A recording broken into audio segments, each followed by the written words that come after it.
Energy, ताकत मिलेगी कि उत्तराखंड के लोग भी मेरी तारीफ कर रहे हैं, तो जितनी भी सांसें उनके पास हैं वो भी दांव पे लगा देंगे। हम ऐसी बात नहीं करते क्योंकि हमारे यहां परंपरा चल गई है कि घर में कैलेंडर तो किंगफिशर का ही लगेगा।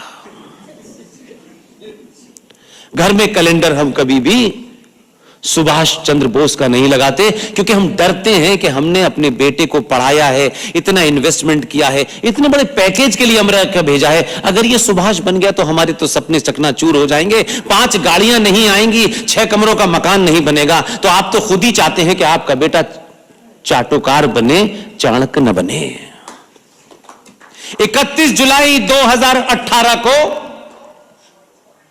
हमारे बुजुर्ग हरिशंकर जैन और विष्णु शंकर जैन ने सुप्रीम कोर्ट में एक याचिका लगाई।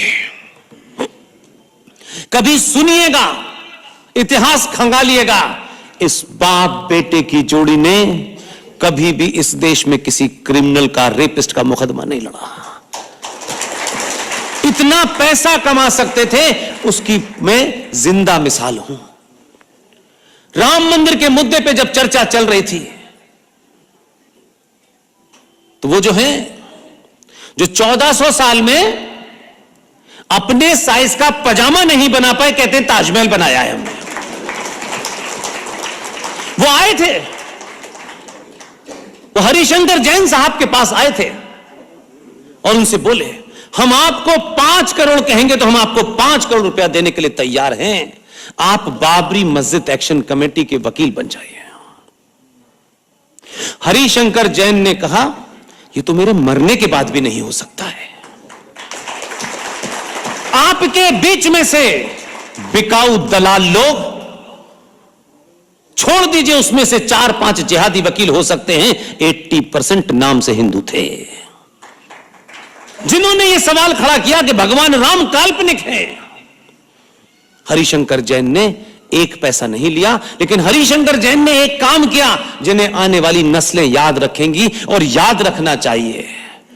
तब आप याद रखते हैं, तब ऐसे हीरो आपके बीच में करोड़ों पैदा होते हैं। उनको लगता है कि हमारा समाज हमको पैसा नहीं देता, कोई दिक्कत नहीं है, लेकिन हमारे लिए चौराहे चौराहे ताली बजाता है, यही उसकी हिम्मत होती है। जब बाबरी मस्जिद, जो बाबर के नाना जो थे, चाचा जो थे, बहुत बड़े आर्किटेक्ट थे, क्योंकि ऐसी बाबरी मस्जिदें वहां बन रही थी मक्का में, उन्होंने यहां बना दी और वो टूट गई 6 दिसंबर 1992 को। यह घटना पूरे देश को पता है। देखिए, इतिहास में लोग अपना रोल प्ले करते हैं, वो कभी ये नहीं कहते कि हमारा नाम इतिहास में लिखना। ये आने वाली पीढ़ियों की जिम्मेदारी होती है कि उनको याद रखें।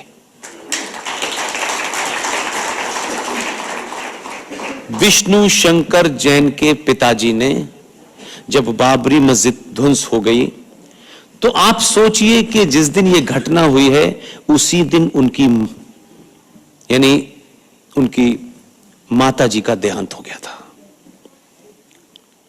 एक आदमी इंडिविजुअली कितने इमोशनल, इकोनॉमिक ट्रॉमा से निकलता होगा, लेकिन मैंने कहा यहां पर आग जिस दिन लग जाएगी उस दिन सनातनी हिंदू समाज को कोई कुछ कर नहीं सकता। विष्णु शंकर जैन के पिताजी 13वीं पूरी नहीं हुई थी, उससे पहले इलाहाबाद हाईकोर्ट में पहुंचे,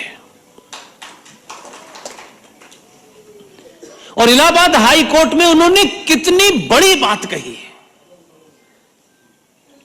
क्योंकि यह बीमारी सनातनियों को है जो जल्दी भूल जाते हैं। वो शायद इसी मनोदशा से गए थे और उन्होंने हाई कोर्ट में एक अर्जी दी कि भारत का संविधान भगवान राम को एक आदि पुरुष मानता है, एक जीवित एंटिटी मानता है, और मैं और मेरे भगवान राम के बीच में मेरे नस्ल दर नस्ल, पीढ़ी दर पीढ़ी उसकी पूजा निरंतर हो रही है। लिहाजा ये बाबरी मस्जिद किसने तोड़ी, कैसे टूटी, मुझे नहीं पता। मैं भारत का स्वतंत्र नागरिक हूं और मेरे और भगवान राम के बीच में कोई नहीं आ सकता। तब उन्होंने कहा कि मैं अनादि काल से मेरा परिवार भगवान राम की पूजा कर रहा है, मेरी पूजा में विघ्न पड़ गया है। यह स्टेट की जिम्मेदारी है, यह जुडिशरी की जिम्मेदारी है कि जब यह जुडिशरी जिस संविधान की शपथ खाती है, वो लेती है, उसी संविधान के तीसरे पन्ने पर भगवान राम, लक्ष्मण और सीता की तस्वीर है। तब उन्होंने कहा कि मैं अपने राम आराध्य देवता की पूजा करना चाहता हूं और अगर इसमें विघ्न पड़ गया है तो जुडिशरी की जिम्मेदारी है कि मेरी निरंतर पूजा जारी रहे। उनका मंशा सोचिए, ये पूजा का अधिकार अपने लिए नहीं मांगा उन्होंने, वो भारतीय हिंदू सनातनी समाज की उस मनोदशा को जानते हैं कि हमारे यहां क्या है। जिसे आज लोग पूछते हैं, अच्छा भगवान राम थे, सीता जी थी। जब आपके सामने से वो तस्वीरें हट जाती हैं तो धीरे धीरे नई नई तस्वीरें आती हैं और हमारी पीढ़ी के साथ यही हुआ। हाई कोर्ट ने आदेश किया उत्तर प्रदेश सरकार को तत्काल तौर पर भगवान राम की स्थापना किसी टेंट में की जाए ताकि हरिशंकर जैन की निर्बाध तरीके से पूजा चलती रहे। अब आपको लगता होगा ये पूजा का मामला था, ये हरिशंकर जैन का तर्क था जो पूरे तौर पे कॉन्स्टिट्यूशनल था। अब याद कीजिए कि 1992 से लेकर के अब मंदिर कब बन रहा है? 22 में। कितना लंबा समय है इस कालखंड में? 20 साल। ठीक है, राम के दर्शन के लिए अयोध्या समाप्त हो चुकी होगी आपके लिए और आप कहीं भी दर्शन कर लेंगे और फिर कुछ सालों के बाद वहां मंदिर नहीं रहेगा। यह निरंतर पूजा रहे तो उन्होंने टेंट में राम को स्थापित करवाया और करोड़ों लोग अयोध्या जाते रहे, भगवान राम जिंदा रहे।